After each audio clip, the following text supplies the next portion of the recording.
So Joe, collaborative consumption and share economy are two hot words in the space now. Super hot. What is this all about? What is this all about? What is the sharing economy thing? Yeah. Well, the sharing economy is the ability for people to rent or share all of the things that they have in their life. And Anything. Examples. Well, I mean, Airbnb, we're doing one of many things right now. And we started with the space that you have in your home. It's this notion that you have all of this extra space in what's, for most people, the most expensive asset, their home. It's either the mortgage or the rent. Is usually the biggest expense of people's lives every month. And so what we've done is we've created a way for people to share in that expense, to share that asset that they have with other people. Okay. It's about utilizing resources, right? The space is already there, and people traveling the world are looking for spaces for accommodations. We're able to connect those dots. Okay. And the internet is enabling this all. Yes. Yes. So the base for this is technology and the internet. Right. In fact, it's funny, what we're doing with accommodations is nothing new. If you skip back a couple generations, before the hotel industry, this is how people traveled. Yes. Before there were hotels, especially probably here in Italy, right? Before the hotel industry, people would travel and stay in other people's homes, farmhouses, boarding homes, boarding rooms. So that all we've done is brought back the way that people used to travel using the power of the internet. Sure. And do you think that there is a change in the behaviors of people and consumers, the way they use things, the way they access things and resources compared to before, thanks to this new trend? I think the answer is yes, the short answer. The long answer is that I think we're moving from this model of consumption into a model of access, where access is more powerful than ownership. Sure. So it's more powerful to have access to many different types of things to be an owner of just a couple things. Okay. Right? So we're able to leverage the assets people own and make them accessible to a wide range of people. For example, if I wanted to have a beautiful home here in Milan, or maybe something on the seaside, south in Stromboli or wherever, I don't have to go buy a home. I don't have to go purchase an asset. Sure. Because of something like Airbnb, because of the sharing economy. The principle, the notion is that if everyone shares their vacation homes, I can use those whenever I need to. I don't actually have to go own a home. Sure. And this is also more sustainable from a certain point of view, especially in this period of crisis.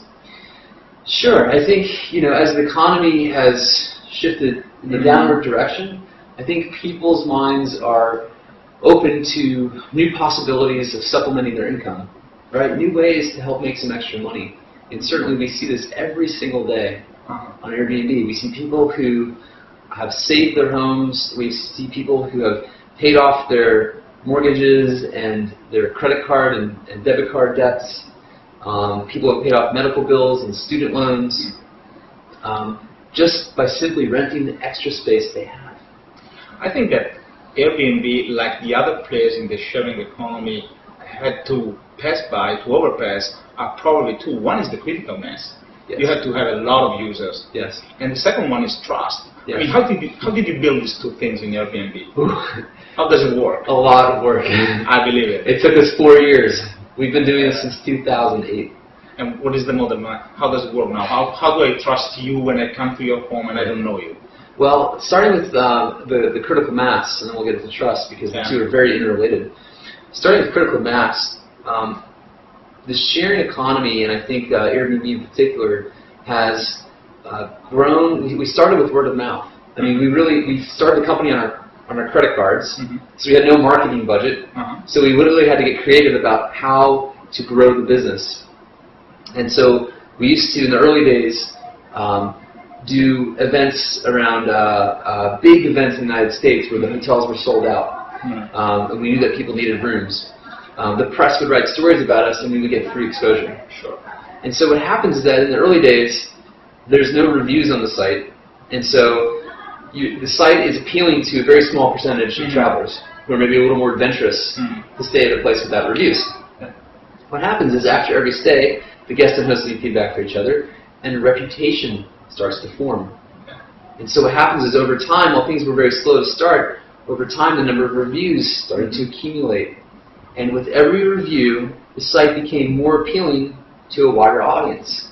And so here we are 4 years later, and there's hundreds of thousands, if not millions, of reviews on the site that make the site very accessible to all types of travelers. And so you couldn't start with a lot of reviews at the beginning. It's something that had to build over time.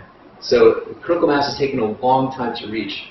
And suddenly it ramps up. I mean, I saw your growth diagram, and I mean, it goes step by step, and all of a sudden it ramped up. What happened there? We call it network effects. Okay. It's this notion that when somebody travels on Airbnb, they stay the listing, like the one we're at right now, and they return to whatever country or city they came from. And they say, oh my gosh, what a great experience. I have an extra room. What if I put that on Airbnb? And so then they put a listing up. A traveler stays with them, has a great experience, returns home. They put a listing up, and it becomes this kind of exponential network effect growth. And that's why you see the curve go slow, and then start to take off. And this growing community also fuels trust. Yes. So critical mass, growing critical mass and trust happen at the same time.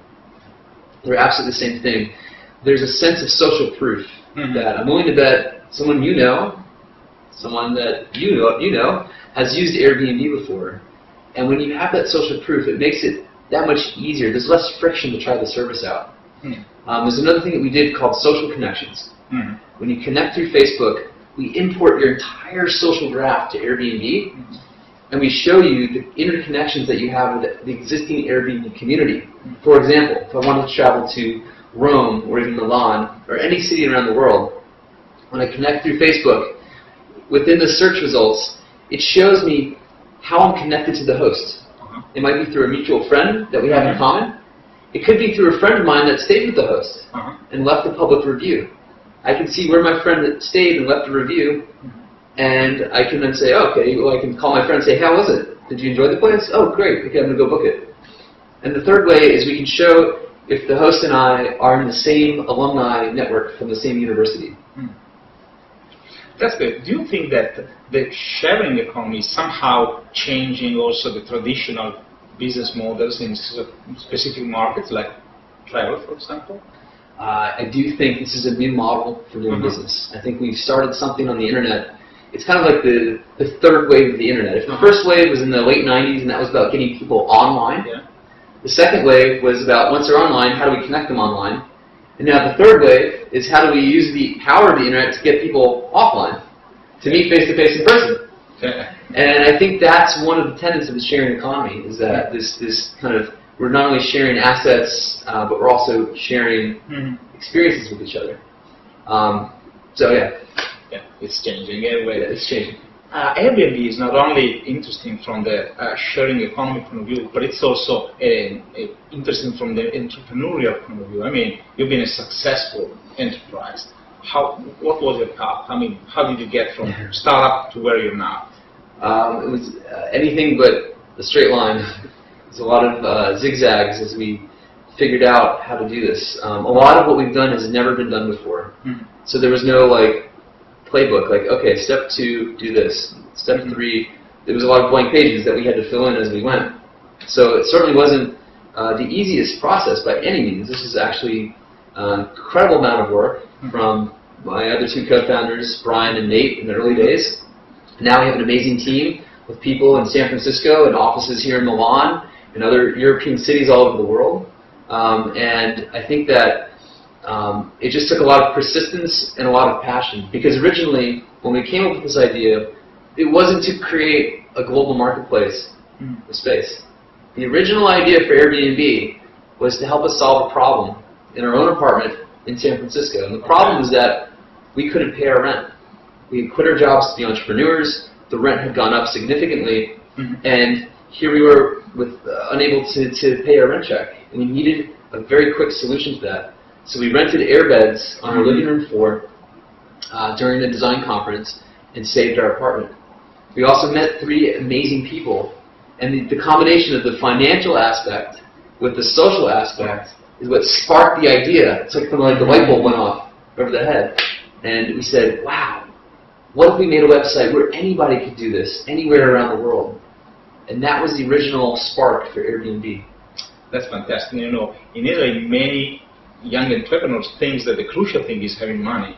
But at the end of the day, it's probably having the right passion and persistence and consistency and, of course, ability as well. Yes, you absolutely have to be passionate about your idea.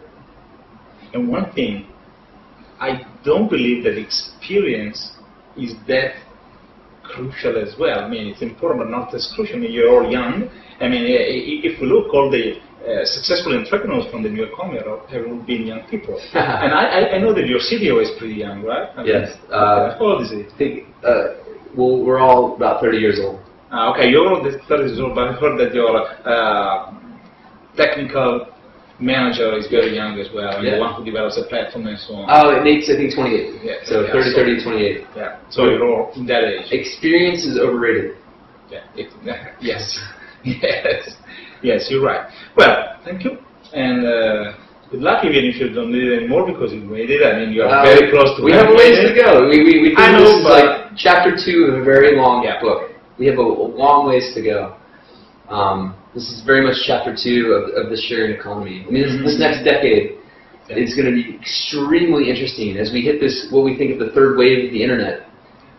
We're just touching the tip of the iceberg with all of the things that the sharing economy will bring over the next decade.